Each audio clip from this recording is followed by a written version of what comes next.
ಈ ದೇಹ ಪರಿಪೂರ್ಣವಾಗಿ ಜೀವ ಕಣಗಳು ಸೆಲ್ಲುಗಳಿಂದ ಆಗಿದೆ. ತಲೆ ಕೂದಲಿಂದ ಹಿಡಿದು ಕಾಲು ಉಗುರು ತನಕ ಲೆಕ್ಕ ಹಾಕದೇ ಇರೋಷ್ಟು ಸೆಲ್ಲುಗಳಿಂದ ಆಗಿದೆ. ಮಾಂಸಖಂಡ ಅದೊಂದು ಥರದ ಸೆಲ್ಲು, ಮೂಳೆಗಳು ಅದೊಂದು ಥರದ ಸೆಲ್ಲು, ನರಗಳು ಅದೊಂದು ಥರದ ಸೆಲ್ಲು. ಈ ಮಾತು ಸೃಷ್ಟಿಯಾಗೋದು ಬರೀ ನಾಲಿಗೆಯಿಂದನೋ ಗಂಟಲಿಂದನೋ ಅಥವಾ ಧ್ವನಿಪೆಟ್ಟಿಗೆಯಿಂದನೋ ಅಲ್ಲ. ಧ್ವನಿಪೆಟ್ಟಿಗೆ, ನಾಲಿಗೆ, ಬಾಯಿ, ತುಟಿ ಇವುಗಳು ಕೊನೆ ಪಾಯಿಂಟು. ಮಾತು ಎಲ್ಲಿಂದ ಶುರು ಆಗುತ್ತೆ? ಈಗ ನಾನು ನಿಮ್ಮನ್ನ ಪ್ರಶ್ನೆ ಕೇಳ್ತೀನಿ, ನಿಮ್ಮ ಹೆಸರೇನು? ಹೇಗೆ ಗೊತ್ತಾಯ್ತು ನಿತಿನ್ ಅಂತ?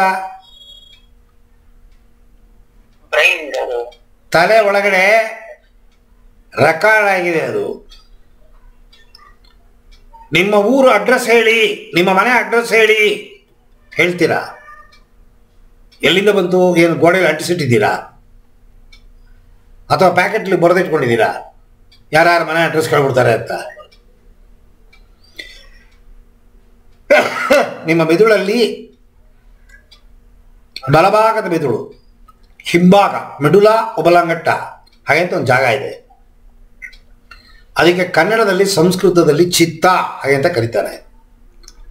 ನಿಮ್ಮ ಮೊಬೈಲ್ನಲ್ಲಿ memory card ಹಾಕ್ಕೊಂಡಿದ್ದೀರಾ, 10 GB, 32 GB, 50 GB ಗೊತ್ತಿಲ್ಲ. ಯಾತಕ್ಕೆ ಮೆಮರಿ ಕಾರ್ಡ್ ಹಾಕಿದ್ದೀರಾ?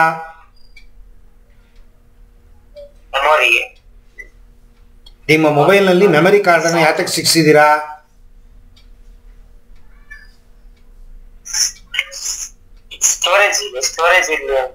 ಫೋಟೋಗಳನ್ನ, ವಿಡಿಯೋಗಳನ್ನ, ಫೈಲ್ಗಳನ್ನ,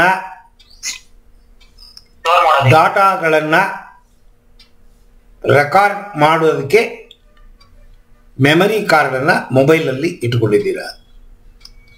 52 GB, 54 GB ಗಿಗಾಬೈಟ್ ಅಷ್ಟು ವಿಚಾರಗಳನ್ನು ಸ್ಟೋರ್ ಮಾಡಿಡುತ್ತೆ. ಹೇಳಕ್ ಅಸಾಧ್ಯ. ಆ ರೀತಿ ನೀವು ಎಷ್ಟು ಜನ್ಮ ತಾಳಿದ್ದೀರಿ ಅಂತ ನಿಮಗೆ ಗೊತ್ತಿಲ್ಲ. 100 ಜನ್ಮ ತಾಳ್ತೀವಿ ನಾವು. ಮನುಷ್ಯರಾಗಿ ಹುಟ್ಟಿದ ಮೇಲೆ ಹುಟ್ಟಿಲ್ಲ ಸಾವಿಲ್ಲ ಅಂತ ಅನ್ನೋ ಸ್ಥಿತಿಯನ್ನು ಮುಟ್ಟಬೇಕು ಅಂದರೆ ಹುಟ್ಟಬೇಕು ಸಾಯಬೇಕು, ಹುಟ್ಟಬೇಕು ಸಾಯಬೇಕು, ಹುಟ್ಟಬೇಕು ಸಾಯಬೇಕು. ಇದು ಲೆಕ್ಕವಿಲ್ಲ, ಯಾರಿಗೂ ಗೊತ್ತಾಗೋದಿಲ್ಲ. ಆದರೆ ಪ್ರತಿಯೊಬ್ಬರೂ 100 ಜನ್ಮಗಳನ್ನು ತಾಳ್ತಾರೆ. ಪ್ರತಿ ಜನ್ಮದಲ್ಲಿ ನೀವು ಮಾಡುವ ಕೆಲಸಗಳು, ಒಳ್ಳೆ ಕೆಲಸ ಕೆಟ್ಟ ಕೆಲಸ ಮತ್ತು ಎಟ್ಟೆಟ್ಟೋ ಆಸೆಗಳು, ಇವುಗಳೆಲ್ಲ ಚಿತ್ತ ಮೆಡುಲಾ ಒಬಲಾಂಗಟ್ಟ ಅಲ್ಲಿ ಸ್ಟೋರ್ ಆಗಿದೆ. ಸುಮಾರು ಜನಗಳು ಹೇಳ್ತಾರೆ ನೋಡಿ, ಹಳೆ ಜನ್ಮ ನೆನಪಿಗೆ ಬಂದ್ಬಿಡ್ತು, ಆ ಯಪ್ಪ ತಲೆ ಕೆಟ್ಟೋಗಿದೆ, ಹಳೆ ಜನ್ಮದ ನೆನಪಿಗೆ ಬಂದ್ಬಿಟ್ಟು ಮನೆ ಬಿಟ್ಟು ಹೊರಟೋದ, ಏನೇನೋ ಹೇಳ್ತಾರೆ. ಜನ್ಮ ಜನ್ಮಾಂತರದ ವಿಚಾರಗಳು ಎಲ್ಲ ಇಲ್ಲಿ ರೆಕಾರ್ಡ್ ಆಗಿದೆ. ಮತ್ತೆ ಈ ಜನ್ಮದಲ್ಲಿ ನೀವು ಏನ್ ಮಾಡ್ತಿದ್ದೀರಿ ಅದು ಕೂಡ ರೆಕಾರ್ಡ್ ಆಗಿದೆ. ಚಿತ್ತ ಹಾಗೆ ಅಂತ ಹೆಸರು ಅದಕ್ಕೆ. ಆ ರೆಕಾರ್ಡ್ಗಳಲ್ಲಿ ಏನಾದರೂ ಏರುಪೇರು ಆಗಿದ್ದ ಪಕ್ಷದಲ್ಲಿ ಸಣ್ಣ ವಯಸ್ಸಲ್ಲಿ ಏನಾದರೂ ತಪ್ಪು ಮಾಡಿಬಿಡ್ತೀವಿ ನಾವು. ಇಲ್ಲಿ ಟಿವಿನಲ್ಲಿ ಮೊನ್ನೆ ಯಾವುದೋ ಒಂದು ಬಂದಿತ್ತು, ನಮ್ಮ ಕರ್ನಾಟಕದಲ್ಲಿ ಒಂದು ಹುಡುಗಿ ಒಬ್ಬನ್ನು ಲವ್ ಮಾಡಿಬಿಟ್ರು. ಇತರ ಜಾತಿಯವನು, ಬೇಡ ಅಂದರೆ ಕೇಳಲಿಲ್ಲ, ಬುದ್ಧಿ ಹೇಳಿದ್ದಾರೆ ಕೇಳಲಿಲ್ಲ, ತಾಯಿ ತಂದೆ ಹೊಡೆದಿದ್ದಾರೆ ಕೇಳಲಿಲ್ಲ ಹುಡುಗಿ, ನೆಂಟರುಗಳು ಫ್ರೆಂಡ್ಸ್ಗಳು ಎಲ್ಲ ಬುದ್ಧಿ ಹೇಳಿದ್ದಾರೆ ಕೇಳಲಿಲ್ಲ. ಕೊನೆಗೆ ಕೋಪಕ್ಕೆ ಒಂದು ಮರದ ಪೀಸ್ ತಗೊಂಡು ಹೊಡೆದ ಏಟಿಗೆ ಫೋರ್ಸಿಗೆ ಈ ತಲೆ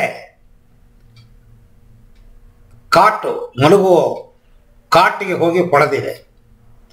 ಪೆಟ್ಟು ಜೋರಾಗಿ ಹೊಡೆದಿದ್ದಕ್ಕೆ ತಲೆ ಏಟಾಗಿ ಒಳಗಡೆ ಮೆದುಳು ಏರುಪೇರಾಗಿ ರಕ್ತಸ್ರಾವ ಆಗಿ ಸತ್ತೋದ್ರು ಹುಡುಗಿ. ಇದು ಸಾವು, ಆದರೆ ಸಾಯಲ್ಲ.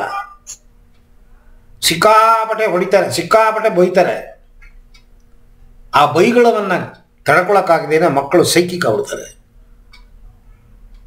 ಅಪ್ಪನ ಕಂಡ್ರೆ ಭಯ, ಅಮ್ಮನ ಕಂಡ್ರೆ ಭಯ. ಈ ರೀತಿ ಸೈಕಲಾಜಿಕಲ್ ಇಂಬ್ಯಾಲೆನ್ಸ್ ಅಂತೀವಿ ಇದಕ್ಕೆ. ಅದಾಗ್ಬಿಡ್ತು ಅಂದರೆ ನಿಮ್ಮ ಮೆಡುಲ ಒಬಲಾಂಗಟ್ಟ ಚಿತ್ತ ಅದರೊಳಗಡೆ ಭಯ ಕೂತ್ಕೊಂಡ್ಬಿಡುತ್ತೆ. ಆ ಭಯ ಕೂತ್ಬಿಟ್ರೆ ಮಾತು ಬರಲ್ಲ. ನೀವು ಬೇಕಾದ್ರೆ ನೋಡಿ, ಲಕ್ಷಗಟ್ಟಲೆ ಕೋಟಿಗಟ್ಟಲೆ ದುಡ್ಡು ಕಳ್ಕೊಂಡ್ಬಿಡ್ತಾರೆ ಕೆಲವರು, ಧ್ವನಿ ಹೊಟ್ಟೋಗುತ್ತೆ ಅವರಿಗೆ. ಮನೆಯಲ್ಲಿ ಯಾರು ಸತ್ತೋಗ್ಬಿಡ್ತಾರೆ, ಮಾತಾಡೋಕ್ಕಾಗಲ್ಲ. ಎಲ್ಲ ಮೈಂಡ್ ಪ್ರಾಬ್ಲಮ್. ಮತ್ತೆ ಹುಟ್ಟುವಾಗ ಕ್ರೋಮೋಸೋಮ್ಸ್ ಅಂತ ಹೇಳ್ತೀವಿ, ವೀರ್ಯಾಣು ಅಂಡಾಣು ಎರಡು ಸೇರಿ ನಾವು ಜನಿಸ್ತೀವಿ. ಆ ವೀರ್ಯಾಣು ಅಂಡಾಣು, ಒಂದು ಅಂಡ ಒಂದು ವೀರ್ಯ ಸೇರುತ್ತೆ, ಅದು 2 4 ಆಗುತ್ತೆ, 4 8 ಆಗುತ್ತೆ, 8 16 ಆಗುತ್ತೆ, 32 64 ಮಲ್ಟಿಪ್ಲೈ ಆಗ್ತಾ ಹೋಗುತ್ತೆ. ಈ ಮಲ್ಟಿಪ್ಲಿಕೇಶನ್ ಆಗುವಾಗ ಏರುಪೇರಾಯಿತು, ಕ್ರೋಮೋಸೋಮ್ ಅಂತ ಹೇಳ್ತೀವಿ. ಅದನ್ನು ಯಾರಿಗೆ ಏರುಪೇರಾಗುತ್ತೆ ಅವರಿಗೆ ತಲೆ ಒಳಗಡೆ ಇರುವ ನರಗಳು, ನ್ಯೂರಾನ್ ಸೆಲ್ ಹಾಗೆ ಅಂತ ಹೇಳ್ತೀವಿ, ತಲೆ ನರನ್ನ, ಆ ಫಾರ್ಮೇಷನ್ನಲ್ಲಿ ಏರುಪೇರಾದರೆ ಮೆದುಳು ಕೆಲಸ ಮಾಡೋದು ಏರುಪೇರಾಗುತ್ತೆ. ಭಯ, ಭೀತಿ, ಆತಂಕ ಇತ್ಯಾದಿ ಇತ್ಯಾದಿ ಇದರಿಂದ ಬರುತ್ತೆ ತೊದಲು.